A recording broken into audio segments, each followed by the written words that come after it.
Bonjour à toutes et à tous et bienvenue dans l'émission Bernica en ondes, le magazine mensuel des événements et des activités pédagogiques du collège Le Bernica. Bonjour à toutes et à tous, c'est Thomas, Noah et Maïwen. Nous sommes en direct sur Radio ACB, la radio du collège Le Bernica à Saint-Gilles-Léo. Je rappelle la fréquence 101.7 FM. Vous pouvez aussi nous suivre sur internet www.radioacb.re. Dans le cadre de la 4e édition du Guétali, nous avons le plaisir d'accueillir aujourd'hui dans les studios Radio ACB le groupe, le collectif Still Alive. Bonjour messieurs. Salut, bonjour à tous. Tout d'abord, pourriez-vous nous présenter brièvement ce projet? Depuis quand le groupe existe-t-il et quelles étaient vos intentions artistiques au début? Alors du coup on a monté Still Alive il y a 7 ans. Du coup je suis le seul rescapé de la première mouture du groupe. Moi je suis accordéoniste et en fait l'idée c'était de mettre l'accordéon dans les musiques électroniques en utilisant plein d'influences du monde entier.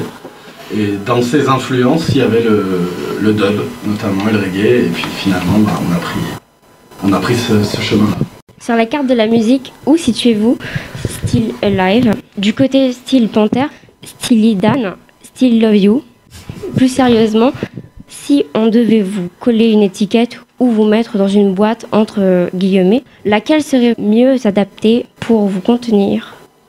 Déjà, si on devait choisir un style, ce serait Still Pulse. Je pense, parce que ça fait... c'est en partie de là que vient le nom du groupe. Et sinon, on fait du dub, du reggae digital, donc électronique, du new roots pour les plus connaisseurs. Et après, on aime bien voyager autour des musiques électroniques, mais c'est principalement dub, reggae. Ouais. Vous êtes en partie originaire de la ville de Lyon. Pouvez-vous décrire à nos auditeurs la scène lyonnaise en matière de dub et de reggae? On pense notamment à Highton, une référence du genre dub originaire de Lyon. Oui, alors ça fait plaisir d'entendre Highton dans la bouche des jeunes. Du coup, ouais, bien sûr, moi j'ai grandi avec l'émergence de ce label Jarring qui a produit les premiers albums de dub français. Bon, il y avait Improvisateur Dub aussi qu'on n'oublie pas, mais du côté de Lyon, c'était Highton, c'était Kali, c'était tous ces groupes qui ont créé en fait cette vibe, qui ont créé ce style. Et ce qu'on fait, c'est assez loin finalement maintenant de ce qu'on fait parce que le dub a évolué, mais c'est vraiment ces groupes-là qui m'ont fait aimer cette musique et je pense que nous tous, c'est des références pour nous, pour chacun de nous. Vous étiez équipés ce matin de diverses machines. Pouvez-vous nous décrire votre équipement?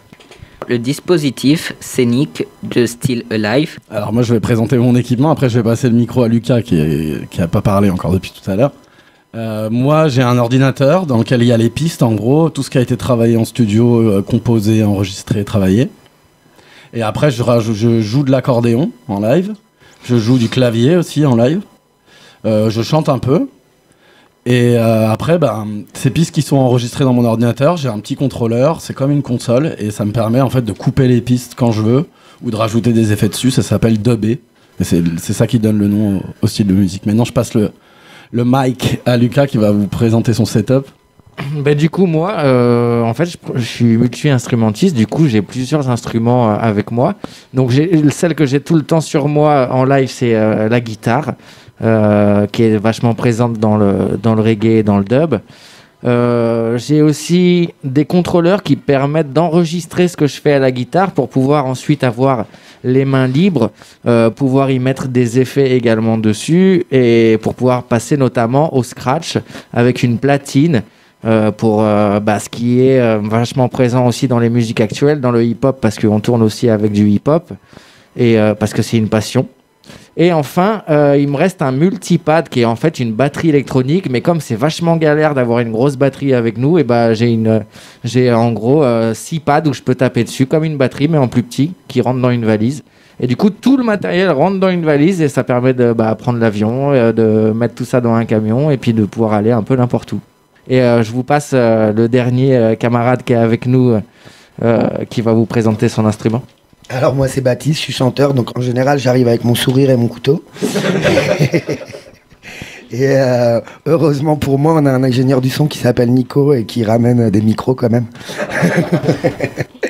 et des micros que je partage avec Lucas et Poussin sur certains morceaux. Et je m'installe aussi au drum pad à la station de Lucas sur d'autres morceaux. Donc voilà. Du coup, il y a aussi, Baptiste vient de le dire, c'est qu'il y a une personne qui est vachement indispensable dans le groupe, c'est l'ingénieur du son, celui qui fait que vous pouvez nous entendre. En fait, sinon, quand on fait quick, ça marche pas, concrètement. Du coup, voilà, grâce à Nico, on a une façade, ce que les gens entendent et que même nous, on s'entend même quand on joue. Et ça, c'est chouette. Vous vous décrivez aussi comme du live dub ou live music. Quelle est la différence avec d'autres groupes qui se produiraient en live de manière plus classique ? Alors, dans le dub, en fait, quand on n'est pas en train de faire DJ, c'est-à-dire de jouer des morceaux qui existent déjà, on est en train de dubber. Donc c'est toujours un peu live le dub, parce qu'il y a toujours une part d'improvisation. On peut couper n'importe quand, n'importe quelle piste, rajouter des effets. Mais nous, on joue pas que sur des pistes déjà enregistrées. On dub aussi les mecs qui sont en train de jouer en direct. Et on s'inverse des fois les rôles pour que moi aussi je puisse être dubbé, etc. Voire des fois j'enregistre les dubs dans l'ordinateur et moi je joue ma partition et tout seul ça déclenche des effets, etc. que j'ai préparé en avance, mais c'est sur des sources, sur un son qui est joué en live. Donc, comme vous venez de dire, votre ingénieur du son est indispensable, mais dans quelle mesure ? Alors bien sûr, on peut jouer toujours, bien sûr, en étant accueilli. Il me fait des signes derrière la vitre. Il est vraiment super et il est complètement indispensable. Non. Oui, alors il est indispensable, bien sûr, pour un show de qualité, en fait, pour qu'on soit confort, pour que le show soit le mieux possible. Et en fait, quand on est musicien, on essaie toujours de pousser en fait la qualité, on essaie toujours de faire mieux. Parce qu'on est passionné, parce qu'il y a beaucoup d'autres groupes et qu'il faut vraiment, pour arriver à en vivre ce qu'on arrive à faire avec grand bonheur, mais que ça demande du travail, du coup, voilà, s'il y a cette rigueur-là. Et l'ingé son, il est là pour ça, en fait, pour faire que tout soit mieux. Nous, notre confort, l'expérience des gens qui nous écoutent, la cohésion aussi avec les équipes qui nous accueillent. Donc oui, il est indispensable, c'est sûr. Et puis il endosse 2 casquettes parce qu'il fait aussi la régie. Donc ça nous permet d'aller vachement plus vite pour tout ce qui est montage et démontage. D'avoir des feuilles de route. Et voilà, d'être plus efficace et avoir plus de confort. Oui, parce que l'organisation d'un groupe de musique, c'est quand même toute une histoire. Et du coup, c'est bien quand quelqu'un est le responsable de donner les heures, penser aux problématiques de chacun, etc. Et c'est son rôle. Est-ce que la musique vous a fait voyager, je veux dire physiquement ? Et quels sont les lieux les plus importants dans lesquels vous vous êtes retrouvés grâce à la musique ? Improbable, pardon. Alors, je pense que c'est le cas de nous 3. Moi, ça m'a fait pas mal voyager sur les 5 continents. Avant de venir à La Réunion, j'étais 2 ans à Berlin et j'étais 8 ans en Australie. Avant ça, en Asie. Et en ce qui me concerne, la rencontre avec Still Alive, c'était bien sûr ici, sur ce beau caillou de La Réunion, juste avant le confinement. Et des endroits improbables, il y en a beaucoup, mais cette tournée particulièrement, puisqu'on joue en scolaire ou dans des lieux culturels et sociaux, donc ça nous change des festivals, des clubs, des salles financées. Mais moi, il y en a un qui me vient à l'esprit, c'était à la dernière fête de la musique, j'étais à Mayotte, et j'ai joué sur un catamaran avec ma fanfare en pleine nuit sur le lagon, et c'était vraiment spécial. Alors, le lieu le plus improbable où j'ai joué, parce que moi aussi ça m'a fait voyager, j'ai découvert La Réunion grâce au concert, et c'est en tombant amoureux de l'île pendant une tournée que j'ai décidé que je repartirais que quand j'avais envie, pour travailler notamment. Et le lieu le plus improbable où j'ai joué, je pense que c'est dans une école d'ingénieurs, donc l'élite de la nation à venir. Et quand je suis arrivé, en fait, ils n'étaient pas à l'élite de la nation du tout. Voilà, je ne dirais que ça. Et moi, en ce qui me concerne, le lieu insolite, c'est vraiment ce type de dispositif qu'on a aujourd'hui actuellement. Le fait de jouer dans des lycées, dans des collèges, dans des foyers sociaux, dans des endroits où on n'a pas forcément l'habitude d'entendre ce type de musique ou même ce type d'événement. Et c'est vrai que de jouer des concerts à 9h du matin, c'est quand même exceptionnel et c'est beau. Et ça fait plaisir de le jouer et d'envoyer nos valeurs à la jeunesse qui, j'espère, va redresser la barre pour la suite. Vous qui vous nourrissez des voyages et des rencontres, comment avez-vous vécu ces 2 dernières années à base de voyages en streaming et rencontres en visioconférence? Alors là, pour moi, il y a eu un peu 2 parties dans toute cette histoire. Il y a eu la première partie où ça nous est tombé dessus comme une chape de plomb et que en fait tout s'est arrêté. Et là, faut bien dire ce qu'il y a, c'était quand même plutôt génial. C'était quand même plutôt cool d'avoir le temps, de plus rien avoir qui nous court autour et de vraiment pouvoir. En fait, moi, ça m'a permis tout simplement de finir l'album après. À chaque fois qu'on a pensé reprendre et que les choses se refermaient, c'est là où ça a été vraiment dur. On organisait des tournées, ça tombait à l'eau, puis finalement c'était ouvert, il fallait tout réorganiser, puis finalement au dernier moment c'était à nouveau fermé. Donc ça a été vraiment, vraiment dur. Ça nous a empêché de travailler, ça nous a empêché de choper notre petite dose de bonheur quotidienne qui nous pousse pour continuer. Mais au début, il s'est passé vraiment quelque chose avec Baptiste. C'est là où on a connecté ensemble. C'est grâce au confinement, c'est grâce au fait que tout s'arrête et que d'un coup, on est dans le présent et on essaye de... Voilà, on crée, mais sans penser à l'avenir. On expérimente comme ça, gratuitement, j'ai envie de dire. Et l'album s'est fini grâce à cette période. Donc, ça fait partie inhérente de l'histoire de l'album qui arrive. Alors, comme beaucoup d'entre nous... Et comme le disait notre cher président, on a dû se réinventer. Mais en tout cas, moi, ça a été un moment pour l'introspection et du coup, beaucoup d'écriture. Et c'est comme ça qu'on a fini en studio avec Poussin. J'avais un catalogue de lyrics sous la main et on a réussi au premier déconfinement à enregistrer, je crois, 10 morceaux en une journée dans un super studio à Saint-Louis. Donc, comme le disait Poussin, finalement, nous, ça nous a fait travailler peut-être dans d'autres directions ou se concentrer sur l'écriture et la composition. Vous intervenez dans le cadre de projets culturels Guettali. Pouvez-vous expliquer à nos auditeurs le principe de Guettali ? Alors, le dispositif Guettali, c'est un dispositif qui est mis en place par la région Réunion et qui finance 20 spectacles, 20 concerts dans des lieux qui n'ont pas forcément l'habitude d'en recevoir, avec notamment les musées régionaux à l'intérieur. Nous, en fait, on produit cette tournée via la compagnie Circus Notre Pays.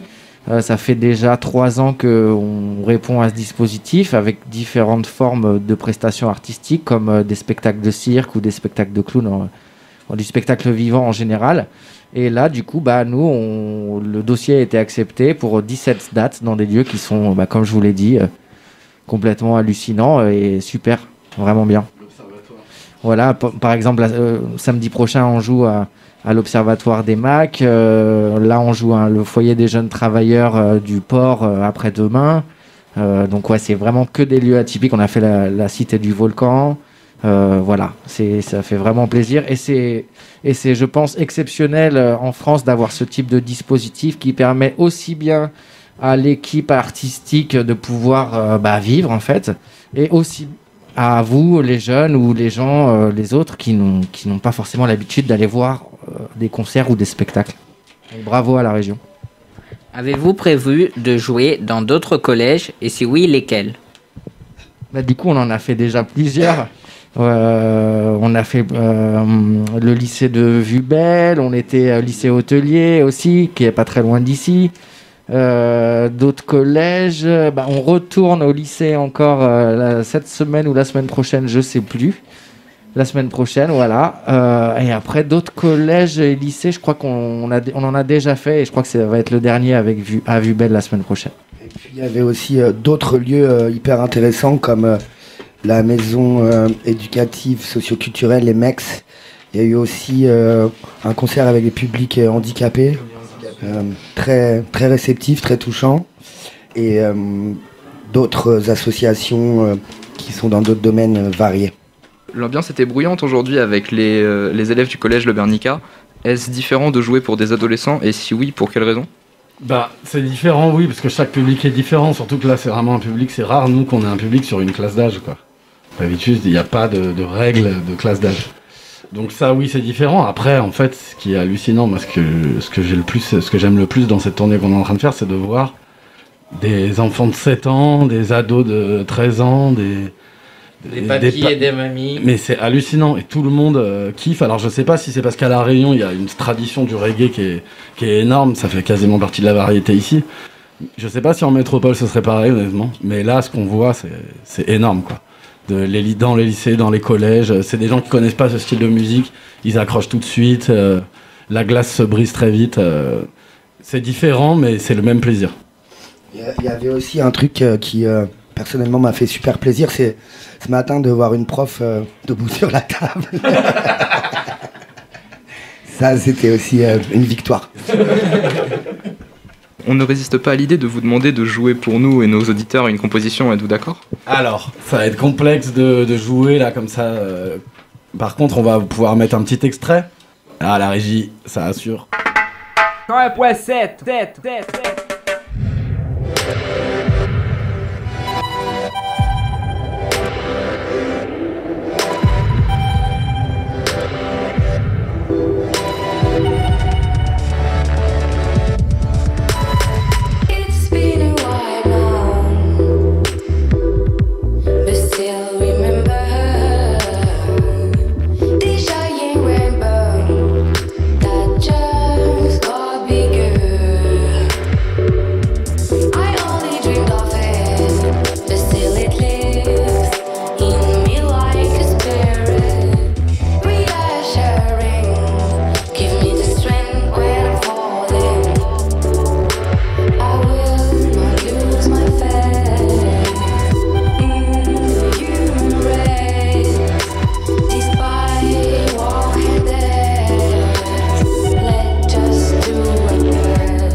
On est en train d'écouter Giant Rainbow, ça va être le premier single extrait de l'album à venir. Ça sort dans 2 jours. Et c'est un featuring avec Louisa, que j'ai rencontré sur cette île et qui a habité ici longtemps. Ceux qui l'ont déjà vu s'en rappellent. Elle avait pour habitude de capturer les micros un peu partout, sur scène avec Kusturica notamment. Et c'est le premier morceau qu'on a composé ensemble et qui a donné vie à Oya, avec qui on a tourné pendant 2 ans. Donc ce premier morceau, ce premier single, c'est Giant Rainbow.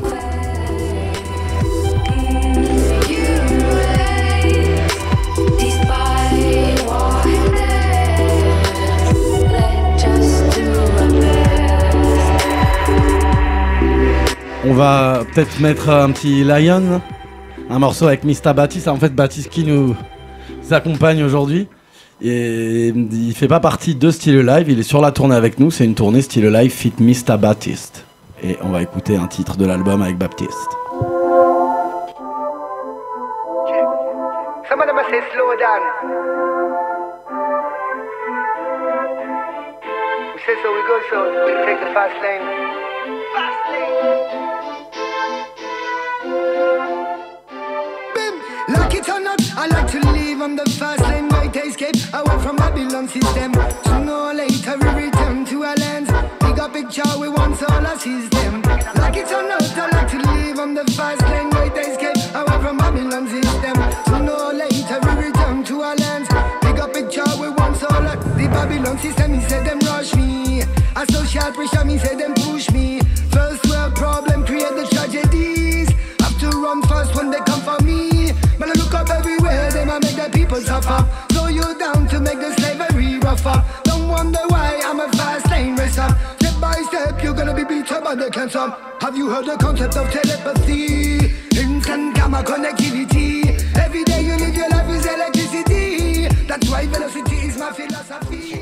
Je précise que tout ça, c'est de l'exclu juste pour le collège. Hein.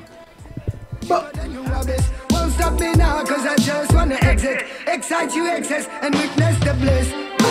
Like it or not, I like to leave on the fast lane. Make the escape away from Babylon system. Sooner or later we return to our land. Bigger picture, we want solar system. Like it or not, I like to leave on the fast lane. Make the escape away from Babylon system. Sooner or later we return to our land. Bigger picture, but I don't fear to feel. This is how we deal. Time to get ill, time to accelerate that reel. Time for you to move over, cause we gonna take over. Numbers at this, Je rappelle aux auditeurs que nous sommes en direct avec le groupe Still Alive qui est présent dans nos studios aujourd'hui à l'occasion de leur concert au collège Le Bernica. Si vous voulez bien, on va passer maintenant à la partie consacrée à la composition chez Still Alive. Pour quelles raisons avez-vous choisi de chanter en anglais ? Je vais me permettre de répondre, même si Poussin aussi est chanteur et a des lyrics en anglais, en espagnol, en français. Moi, j'écris beaucoup en anglais. Alors, je sais pas si ça me rend plus légitime, mais j'ai habité 8 ans en Australie et j'ai été prof d'anglais aussi à Mayotte. Du coup, c'est une langue que j'affectionne particulièrement. Elle a cet avantage d'être internationale. Donc, par rapport à ce dont on parlait tout à l'heure et du voyage et de la musique, ça permet d'essayer de capter une audience plus large. De deux, quand j'ai commencé, moi, c'était il y a 20 ans déjà, c'était assez mal vu. Je chantais en anglais, à part les groupes de rock, peu de personnes le faisaient. Puis ça s'est démocratisé, je dirais, il y a 10 ans, hein, avec le reggae, avec des gens comme Naman, etc. Il y a ce côté international. Il y a aussi autre chose, c'est une langue très tonique, très rythmique, avec des sons très percussifs qui peuvent, on va dire, s'apparenter au beatbox. Alors moi, j'écris aussi en français, surtout des poèmes, mais avec la musique, je m'affranchis de ma langue pour finalement concentrer plus sur la mélodie, le rythme et l'émotion. Mais on me demande souvent de réécrire en français, et je pense que ça dépend aussi des projets, mais effectivement, je vais m'y remettre aussi. Ouais, dans la couleur reggae, dub, il y a quand même l'influence de la Jamaïque qui est énorme, et du coup, en fait, même en chantant en anglais, tu chantes même avec quasiment l'accent jamaïcain, et ça fait partie en fait de la couleur de la musique. Respect à ceux qui arrivent à envoyer ça et ceux qui l'ont fait par le passé, les ragas soniques et tout. Mais moi, je trouve ça vraiment difficile et je préfère respecter bien la couleur. Et l'anglais, pour ça, c'est cet imaginaire-là tout de suite, quoi. Comment va la scène reggae dub française en ce moment ? Le rap moderne ne prend-il pas trop de place dans le champ médiatique ? Alors, pour ce qui est des médias, c'est sûr que vraiment, si on parle vraiment des radios, des télés, des grosses radios, des télés, le rap, il prend de la place. Et pas seulement la place du reggae, la place des autres musiques, c'est y prendre la place parce que ça a été un phénomène il y a 20 ans et que maintenant c'est devenu la mère des musiques parce que tout a une influence de rap, tout s'appelle rap. C'est comme rock il y a 20 ans, quoi. C'est-à-dire que c'est une famille, c'est devenu une famille. C'est plus un style, en fait, c'est une famille. Et en fait, le reggae, le dub, moi je trouve qu'il se porte super bien. Il y a le plus gros festival indépendant de France, sans logo, sans subvention, c'est un festival de reggae. C'est le No Logo, big up à vous. Et du coup, dans les festivals, il y a toujours un groupe de reggae. Dans les festivals, il y a toujours un groupe de dub. Tout ce qui est basse musique, drum and bass, reggae, dub, tout ça, c'est la même famille de musique. Et moi, je trouve que c'est hyper vivace encore. Entre les puristes qui font vraiment de la musique jamaïcaine des années 70 jusqu'aux gens qui poussent ça dans le futur, toute la vibe future dub du dub français. Non, moi, je trouve ça hyper vivace. En plus, on peut pas dissocier le hip-hop ou la musique du hip-hop, le rap, du reggae, puisque c'est la culture sound system qui a donné lieu au block party, qui a donné lieu au DJ, au MC, que une bonne moitié des stars de la East Side notamment sont des Jamaïcains d'origine, Method Man, Busta Rhymes, j'en passe des meilleurs, Missy Elliott. Donc l'influence des Caraïbes sur la naissance du hip-hop, elle est juste indéniable. Il y a autre chose que je voulais dire, c'est que avant le hip-hop français était super conscient. Maintenant, c'est vrai que c'est de plus en plus dur de trouver des rappeurs conscients dans la scène, même s'il y en a, hein, mais malheureusement, ils rencontrent pas toujours le succès commercial. La couverture médiatique, elle est quand même beaucoup sur du ego trip. Donc oui, il y a plus de hip-hop, mais je pense que le reggae va un peu plus en profondeur, un peu plus conscient. C'est des valeurs. Sur des valeurs, et puis alors maintenant il y a une nouvelle phase du hip-hop qui est aussi plus sur le slam, la poésie, et c'est très très bien et ça rencontre du succès. Mais par contre, il y a un truc qui moi me chagrine un peu, c'est que le hip-hop est de moins en moins live, les groupes de hip-hop ou les artistes sont de moins en moins en concert. Donc là-dessus, la culture sound system du dub et du reggae, il y a beaucoup plus, je pense, d'actes en tournée, en festival, en reggae qu'en hip-hop. Voilà. mais c'est indissociable.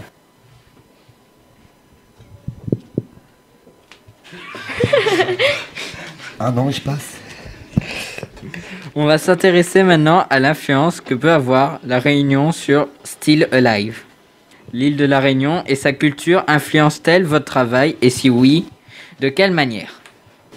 Déjà, il y a eu la rencontre avec le Ternaire, le Sega, le Maloya, donc tout de suite, ça m'a donné envie d'écrire des morceaux comme ça, en plus électro, donc j'ai plusieurs instrus, on a un morceau en live qui est dans ce style-là, un peu, qui s'appelle Transloya, donc c'est un peu entre la trance, le dub et le Maloya.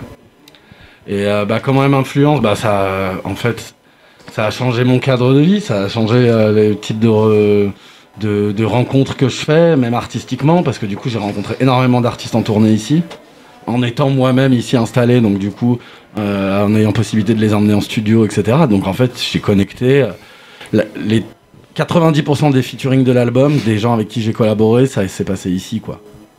Et il y a des artistes locaux comme Queen Favi, Mélanie Bourrir qui était dans Saudage, qui est à Combo maintenant. Et puis après, il y a tous les autres qui étaient en tournée ou qui sont...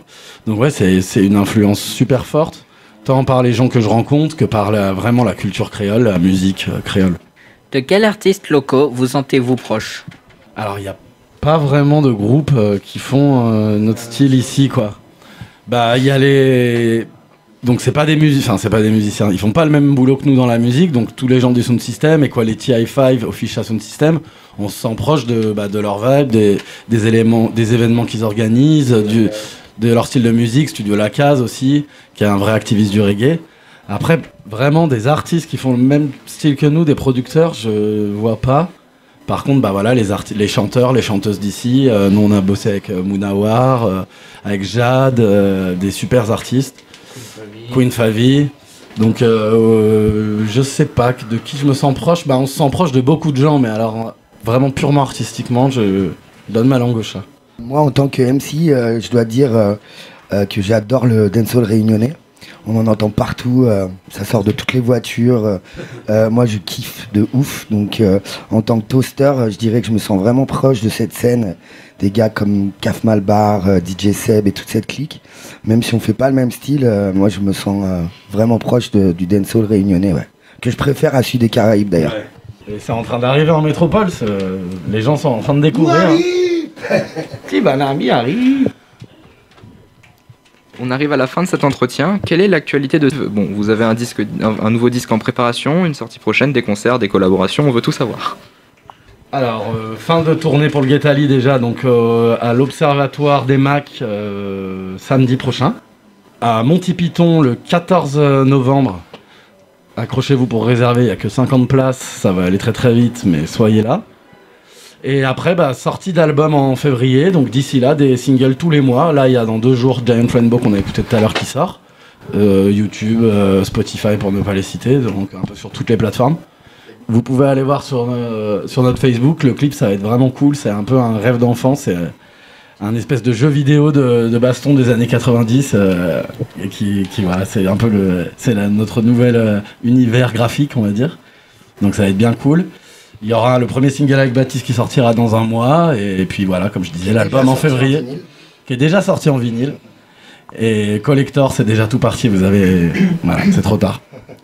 Et l'album en février, ce sera l'accouchement, quoi. Après 2 ans et demi de gestation, il est temps. Merci beaucoup de nous avoir accordé ce petit entretien. Est-ce qu'on peut rappeler comment vous retrouvez sur les réseaux sociaux? Tout d'abord, y êtes-vous présent? Oui, alors vous allez taper Still Alive, S-T-E-E-L, E-Live, A-L-I-V-E, sur Facebook, sur SoundCloud, sur Twitter, sur Bandcamp, sur Spotify, chez votre grand-mère, dans les supermarchés. Non, je rigole. Non, ouais, vous pouvez nous trouver facilement Still Alive, S-T-E-E-L. Merci, je rappelle que nous étions en direct avec le groupe Still Alive à l'occasion de leurs 2 présentations aujourd'hui au collège Le Bernica. Merci à vous. Merci à vous tous. Merci.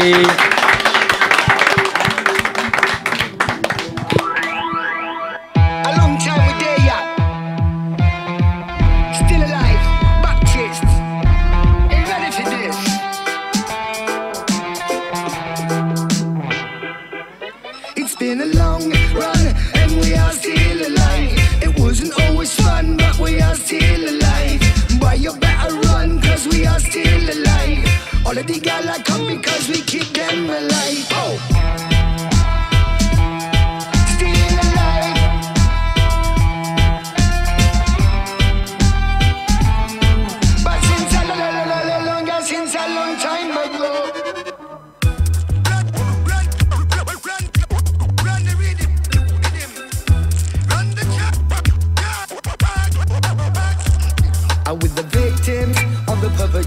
Are we the judge or the executioner?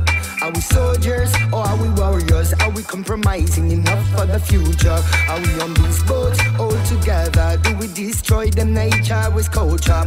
Are we passive or are we actors? Do we need rockets and reactors? Are we the Never let them take the power in the city. Many authority brain control our enemies. Tell me who's by our side? Who will make a step aside? Where is the pride of our people divided? Are we the victims?